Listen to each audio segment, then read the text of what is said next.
na taɓa halartar wani taro da aka gayyace ni ban taɓa faɗa public ba, amma zan faɗa yanzu saboda waɗanda abin ya shafa su san zagon ƙasar da ke cikin wannan harkar. An taɓa gayyata ta taro, abin da zai bada mamaki, taron na waɗanda ya kamata su taimaki harkar tsaro ne, amma suka gayyace mu matasan malamai waɗanda suke da murya in sun yi magana ana saurare. Muna da yawa aka tara a wata jiha a cikin ƙasar nan. Abinda ake so mu yi, abinda ake so mu yi shi mu fito mu gaya wa duniya cewa fulanin nan 'yan ta'adda na daji, abinda yasa suka ɗau makamin zalunta su ake, don haka kar a ga laifinsu sosai, zalunta su aka riƙe shi yasa har suka ɗau mataki. Na ɗaya kenan, mu yi orientin al'umma akan wannan. Na biyu, mu ta kira wa gwamnati kar a yaƙe su, a kirawo su a yi sulhu da su, manyan su ma, manyan masu kashe mutanen a ba su mukamai.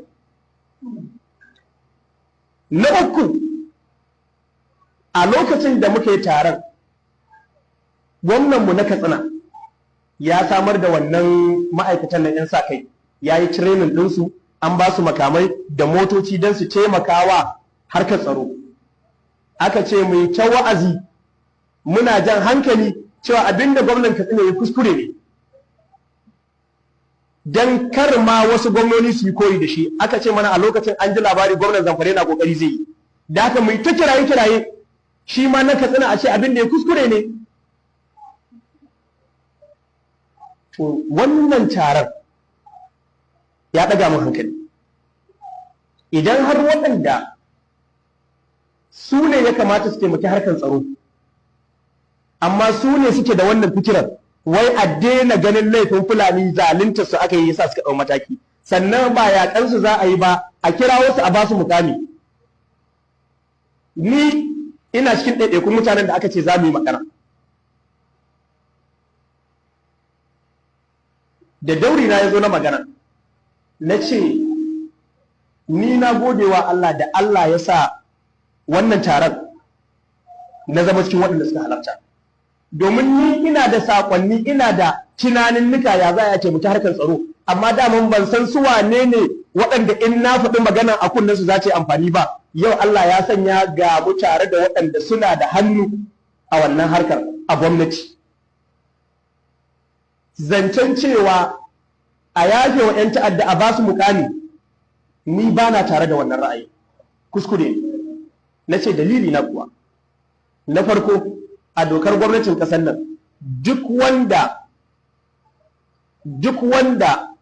aka kira shi za a ba shi wani mukami, daga hanyoyin tantance shi za a ɗau bayanan shi a kai wa jami'an tsaro, 'yan sanda, DSS, a bincike shi a bayan fage, ba yadda wani record na ta'addanci na miyagun laifuka a ƙasa. Na san wannan. To yaya mutumin da shi damun ba a san shi ba ma sai ta dalilin kashe mutane, yau kuma shi ne za a dawace za a ba mukami, ya taho ana masa jiniya, 'ya'yan waɗanda ya kashe ma iyaye suna kallon shi. Me zai faru in an yi haka? Na ce abin da zai faru shine nan gaba yaran da ke ƙasa shi su ma sai su dage da kashe mutane, saboda sun fahimci yanzu akwai wasu qualifications da ake bukata a baka mukami da gaske shine ka kware wajen kashe mutane. Da haka duk mai sai a bashi irin wannan mukami shi ma sai da makami. Nace ni ba na goyon bayan wannan. Nace abu na biyu, abinda gwamnan mu na Katsina yayi, ya dau ma'aikata 'yan jiha, 'yan yankin da ake ta'asan nan, ya ba su makamai da motoci da albashi, ya ce ku je ku kare jama'anku, abu ne da ya kamata. Dalili kuwa, idan har za a ɗauko wani ɗan sanda ko soja daga Enugu ko Imo, na yi misali da garinmu, na ce a kawo shi Daura, a ce ana kashe mutanen Daura, ka ba da gudunmuwa wajen ba su tsaro.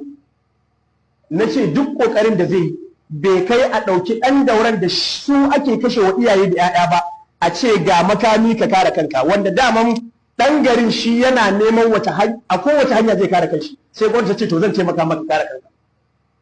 Don haka wannan abin da gwamnan Katsina yi, ni ina goyon bayan abin da gwamnan Katsina yi, kuma ina fata sauran gwamnoni wallahi abin da zai bada mamaki. Ban ƙara shi maganan ba, kawai wasu suka rika cewa in bari kawai malamai, saboda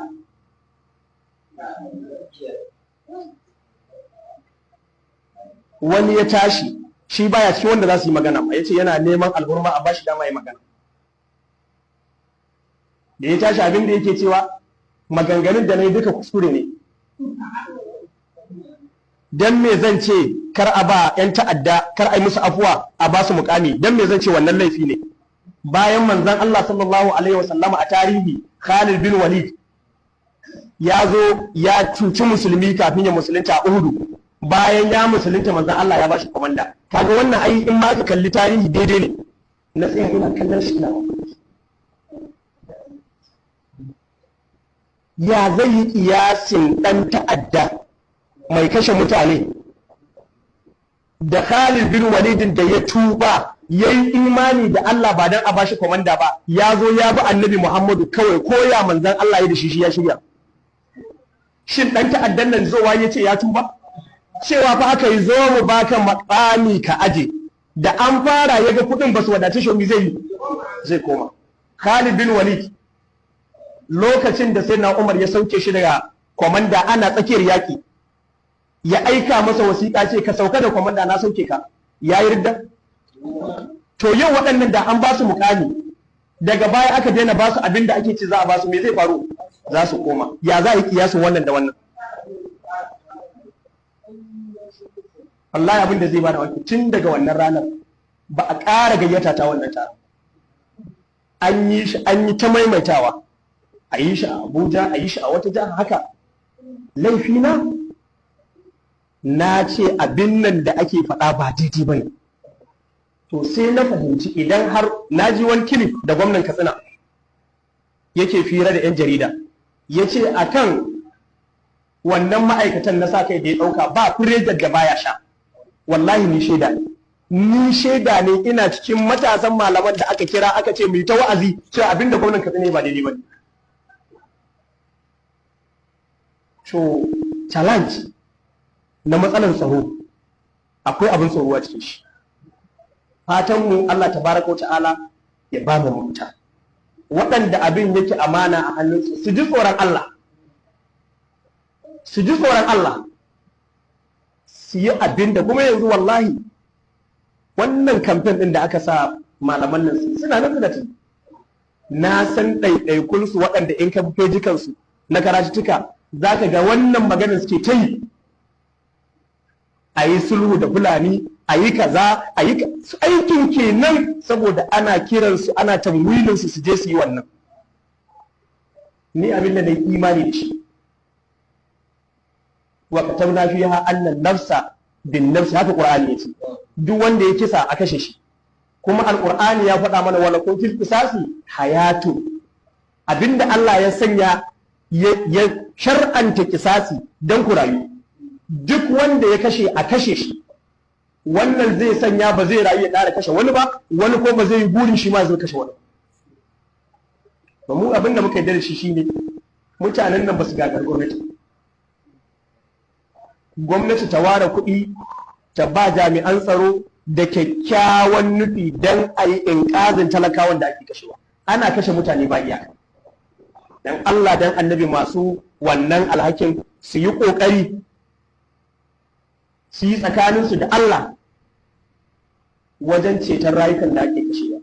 Amana ce a hannunsu, idan ba su sauke ta ba a yau za su mutu su isko Allah tabaraka wa ta'ala a ranar da abin da suka tara na duniyan ba zai amfane su ba. Allah ya tsare mu, Allah ya kiyaye mu, Allah ya kiyaye imaninmu, ya kiyaye rayuwarmu, ya kiyaye mutuncinmu, da barka annabi Muhammad sallallahu alaihi wasallama. Shugabanninmu Allah ya kimsa musu tsoron shi da yin adalci wa talakawa, da barka manzo Allah sallallahu alaihi wasallama. Kasan mu Allah ya zauna da ita lafiya, ai abuwa bayanin yana da alaka da sabon shekara su, amma gaskiya abubuwa ne suke damuna da yawa na yanayin yadda ƙasar nan ta gaske, kuma gaskiyar lamari ba abin da ya dace ba ne kullum a ce ana ta karatu ba tare da bitar yadda ake rayuwa ba. Ita kanta wannan rayuwar da Allah tabaraka wa ta'ala ya kawo mu ita ce kasuwar mu da za mu yi cinikin lahirar shi, so dole sai in ta inganta sannan ma addinin mu zai inganta. So lokaci zuwa lokaci abubuwan da ya kamata mu yi ta'ali